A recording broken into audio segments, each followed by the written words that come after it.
அஸ்ஸலாமு அலைக்கும். இன்றைக்கி நம்ம உணவு தட்டில் பச்சை பருப்பு போட்டு ஒரு சர்க்கரை கொழுக்கட்டை, ரொம்பவுமே ஹெல்த்தியான ஒரு ஈவினிங் ஸ்நாக்ஸ். சரியான பக்குவத்தில் செய்ய போகும்போது ரொம்ப சாஃப்டாக ஜூஸியாக இருக்கும். எப்படி செய்யலான்னு பார்த்துடலாமா? இதுக்காக ஒரு அரை கப்பு பச்சை பருப்பை லைட்டாக மணம் வர அளவுக்கு வறுத்துட்டு நான் 1 மணி நேரத்துக்கு ஊற விட்டு வச்சுருக்கேன்.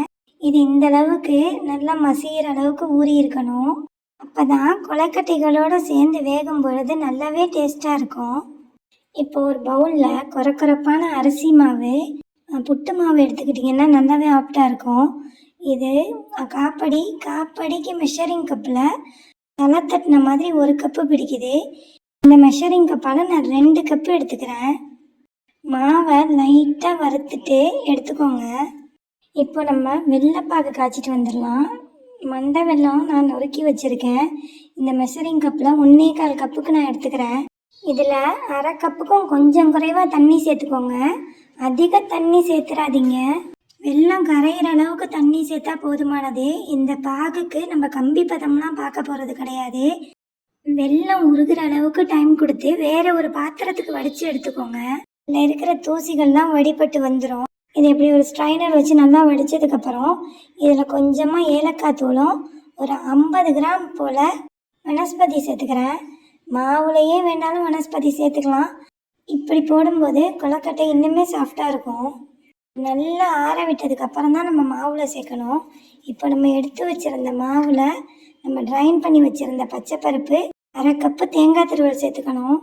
வீடியோவை நீங்கள் ஆரம்பத்துலேருந்து ஸ்கிப் பண்ணாமல் பார்த்துட்டு வந்தீங்கன்னா அளவுகள்லாம் ஒரே கப்லேயே நான் கரெக்டாக சொல்லியிருப்பேன். இது கூட 1 டேபிள் ஸ்பூன் சோம்பு, கொஞ்சமாக உப்பு சேர்த்து நல்லா கிளறி விட்டுக்கலாம். இப்படி மாவு நல்லா உதிர்த்து விட்டதுக்கப்புறம் நம்ம ஆற வச்சுருந்த அந்த சர்க்கரை பாவை உள்ளே சேர்த்துக்கணும். ஒரு மித்தமாக சேர்த்துறாதீங்க, கொஞ்சம் கொஞ்சமாக சேர்த்துக்கோங்க. என்ன தான் நம்ம கரெக்டான அளவு வச்சுருந்தாலும் சில மாவுகளுடைய தன்மைக்கும் நம்ம எடுத்திருந்த வெல்லத்துடைய தன்மைக்கும் கொஞ்சம் எக்ஸஸாக வர்றதுக்கோ இல்லை கம்மியாக வர்றதுக்கோ வாய்ப்பு இருக்குது.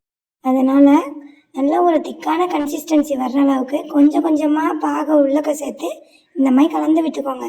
இந்த அளவுக்கு மாவு திக்காக இருக்கணும். இப்போ தான் கொழுக்கட்டை ஈஸியாக பிடிக்க வரும். எனக்குமே ஒரு 2 டேபிள் ஸ்பூன் போல் அந்த வெள்ளைப்பாகு மிஞ்சிடுச்சு. இதை நான் நவத்திட்டேன்.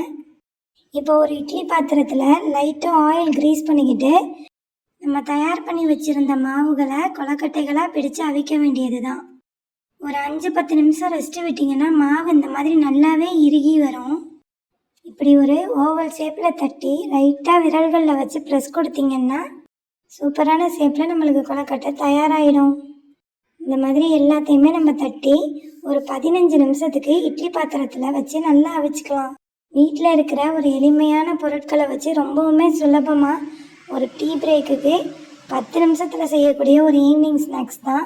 கண்டிப்பாக உங்கள் பசங்களுக்கெல்லாம் செஞ்சு கொடுங்க, ரொம்பவுமே விரும்புவாங்க.